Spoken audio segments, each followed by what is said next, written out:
InShot video দ্বিতীয় পার্টে আপনাকে আবারও শুভেচ্ছা। প্রথম পার্টে আমরা ক্যানভাস থেকে টেক্সট পর্যন্ত আলোচনা করেছি। আজকে ইফেক্ট থেকে আলোচনা শুরু করব। এর জন্য প্রথমে ইফেক্টে একটা ক্লিক করে দিচ্ছি। এবার এখানে চারটা অপশন চলে আসলো। আবারও এখানে প্রথমেই ইফেক্ট এর উপরে একটা ক্লিক করে দিচ্ছি। দেখতে পাচ্ছেন এখানে অনেকগুলো ইফেক্ট দেয়া আছে। অত্যন্ত চমৎকার এই ইফেক্টগুলো আপনি চাইলে আপনার ভিডিওতে অ্যাড করতে পারেন। আমরা কয়েকটা প্র্যাকটিস করে দেখি। যেমন এর উপরে একটা ক্লিক করে দিচ্ছি। দেখতে পাচ্ছেন ভিডিওটা ডাবল দেখাচ্ছে। এখানে আরেকটা দেখতে পাচ্ছেন আয়নার মতো।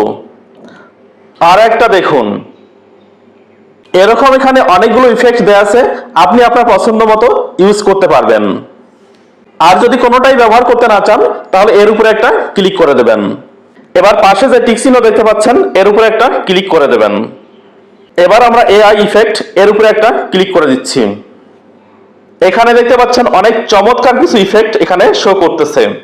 আমরা এখানেও কয়েকটা প্র্যাকটিস করে দেখি। দেখতে পাচ্ছেন চমৎকার সব বাবল এখানে ঘুরে বেড়াচ্ছে। এখানে আরেকটা দেখেন কত চমৎকার। এখানে আরেকটা দেখাচ্ছি। এখানে এরকম প্রচুর ইফেক্ট দেয়া আছে, আপনি আপনার পছন্দ মতো ব্যবহার করতে পারবেন।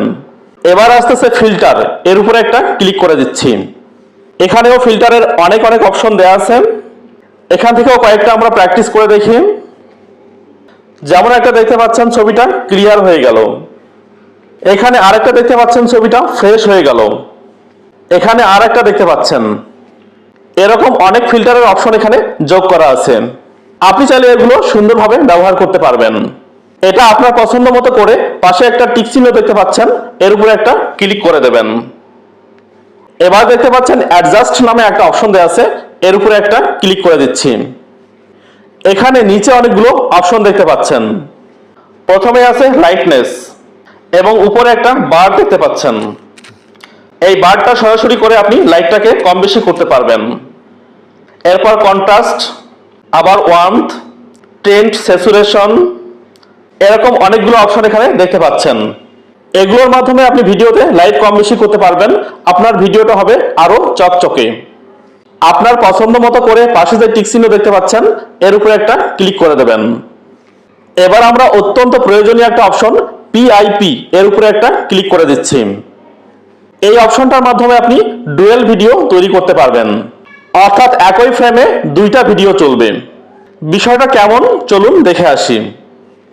এখানে প্রথমে তো একটা ভিডিও নেয়াই আছে। এবার পিপে ক্লিক করে দিচ্ছি। এবার গ্যালারি থেকে আমরা অন্য একটা ভিডিও নিয়ে আসতেছি।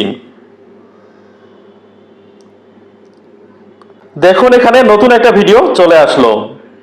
এবার সামান্য ডান দিকে আসলে আপনি দেখতে পারবেন এখানে কাট আউট নামে একটা অপশন দেওয়া আছে, এর উপরে একটা ক্লিক করবেন। আবারও কাট আউট, এর উপরে একটা ক্লিক করে দিচ্ছি। এবার দেখতে পাচ্ছেন এখানে একটা পার্সেন্টেজ উঠতে শুরু করছে। এটা 100% হলে ভিডিওটার ব্যাকগ্রাউন্ড একদম রিমুভ হয়ে যাবে। তার পাশে দেখতে পাচ্ছেন ক্রোমা নামে একটা অপশন দেওয়া আছে, এর উপরে একটা ক্লিক করে দিচ্ছি। এবার নিচে দুইটা বার এবং উপরে একটা বৃত্ত দেখতে পাচ্ছেন। এই বৃত্তটাকে আপনি আপনার ভিডিওর পাশে সেট করবেন। এবার নিচে দেখতে পাচ্ছেন দুইটা বার দেওয়া আছে, এটাকে আপনি কম বেশি করবেন। এটা কম বেশি করার মাধ্যমে আপনি ছবিটাকে ক্লিয়ার করবেন। এটা আপনার পছন্দ মতো হয়ে গেলে পাশে টিক চিহ্নে একটা ক্লিক করবেন। আবারও টিক চিহ্নে ক্লিক করে দিচ্ছি। ব্যাস, দেখতে পাচ্ছেন এই ভিডিওটার কোনো ব্যাকগ্রাউন্ড নাই। এবার কর্নারে ধরে আপনি ভিডিওর ফ্রেমটাকে ছোট বড় করতে পারবেন। আপনার পছন্দ মতো জায়গায় আপনি এটা সেট করবেন।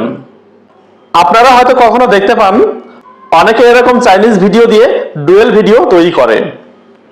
এরকম রিয়াকশন ভিডিও আপনি এর মাধ্যমে তৈরি করতে পারবেন।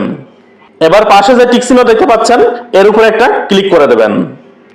এবার সবচেয়ে প্রয়োজনীয় অপশন স্প্লিট, এর উপরে একটা ক্লিক করে দিচ্ছি।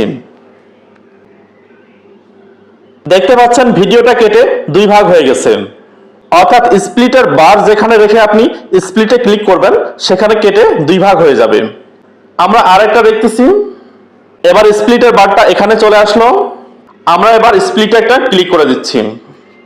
দেখতে পাচ্ছেন ভিডিওটা কেটে কয়েকটা অংশে পরিণত হয়ে গেছে। আপনি যদি মনে করেন আবার আগের পরিস্থিতিতে ফিরে যাবেন তাহলে এর উপরে একটা ক্লিক করে দেবেন। দেখুন ক্লিক করতেছি, আবার ক্লিক করলাম। ভিডিওটা আবার আগের পরিস্থিতিতে চলে গেল, অর্থাৎ কাটা অংশগুলো আর থাকলো না। আপনি যদি চান আবার সামনের দিকে এগিয়ে যাবেন, তাহলে এর উপরে একটা ক্লিক করবেন। আবার ক্লিক করতেছি, আবার ক্লিক করলাম। দেখতে পাচ্ছেন কাটা অংশগুলো আবার ফিরে আসলো, অর্থাৎ এগুলোর মাধ্যমে আপনি পিছনে ফিরে যেতে পারবেন, আবার সামনেও এগিয়ে যেতে পারবেন। এর পরের অপশন আসতেছে ডিলিট। কোনো অংশকে সিলেক্ট করে যদি আপনি ডিলিটে প্রেস করেন, তাহলে সেই অংশটা ডিলিট হয়ে যাবে। এরপর আসতেছে ভলিউম, এর উপরে একটা ক্লিক করে দিচ্ছি। সাধারণ অবস্থায় ভলিউমটা 100 পর্যন্ত থাকে, এটা চাইলে আপনি 200% পর্যন্ত বাড়ায় নিতে পারবেন। নিচে একটা অপশন দেখতে পাচ্ছেন ডি নয়েজ, এটাতে ক্লিক করলে ভিডিওতে যদি কোনো নয়েজ থেকে থাকে তাহলে সেটা ডি নয়েজ হয়ে যাবে, অর্থাৎ নয়েজটা রিমুভ হয়ে যাবে। আমরা ডি নয়েজে একটা ক্লিক করতেছি। আবার এখানে দেখতে পাচ্ছেন একটা টিক চিহ্ন, এখানে দুইটা টিক চিহ্ন। একটা টিক চিহ্নে ক্লিক করলে শুধুমাত্র একটা অংশের ভলিউমটা বেড়ে যাবে, আর দুইটাতে ক্লিক করলে ভিডিওর সব অংশের ভলিউম একবারেই বেড়ে যাবে। আমরা ডাবল টিক চিহ্নে একটা ক্লিক করে দিচ্ছি। এবার অ্যাপ্লাই টু অল, অর্থাৎ ভিডিওর সবগুলো অংশে সাউন্ডটা বেড়ে গেল। এরপর আসতেছে ব্যাকগ্রাউন্ড, এর উপর একটা ক্লিক করে দিচ্ছি। এখানে আসলে আপনি দেখতে পারবেন অনেকগুলো কালার, গ্রেডিয়েন্ট, প্যাটার্ন এখানে দেয়া আছে। এগুলোকে আপনি ভিডিওর ব্যাকগ্রাউন্ড হিসেবে ব্যবহার করতে পারবেন, অথবা আপনি যদি চান আপনার গ্যালারি থেকে কোনো ছবিকে আপনি ব্যাকগ্রাউন্ড হিসেবে ব্যবহার করবেন, তাহলে এর উপরে একটা ক্লিক করবেন। এবার গ্যালারি ওপেন হয়ে গেল। এখান থেকে আপনার পছন্দের ব্যাকগ্রাউন্ড আপনি সিলেক্ট করবেন। দেখতে পাচ্ছেন ছবিটা এখানে ব্যাকগ্রাউন্ড হিসেবে ব্যবহার হয়ে গেল। এখানে আরো কতগুলো অপশন দেখতে পাচ্ছেন, এগুলোর মাধ্যমে আপনি ব্যাকগ্রাউন্ডের অপাসিটি কম বেশি করতে পারবেন। আপনার পছন্দ মতো হয়ে গেলে ডাবল টিক চিহ্নে একটা ক্লিক করে দেবেন, অ্যাপ্লাই টু অল। এবার আসতেছে আরো অত্যন্ত গুরুত্বপূর্ণ একটা অপশন, স্পিড, এর উপরে একটা ক্লিক করে দিচ্ছি। এটার মাধ্যমে আপনি ভিডিওর স্পিডকে কম বেশি করতে পারবেন। পাশে যে কার্ভ দেখা যাচ্ছে এর উপরে একটা ক্লিক করে দিচ্ছি। এখানে কতগুলো বার দেখা যাচ্ছে,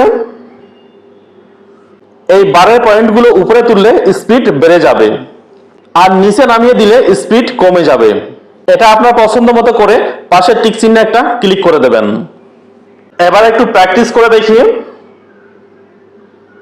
দেখতে পাচ্ছেন স্পিড কমতেছে আবার বাড়তেছে।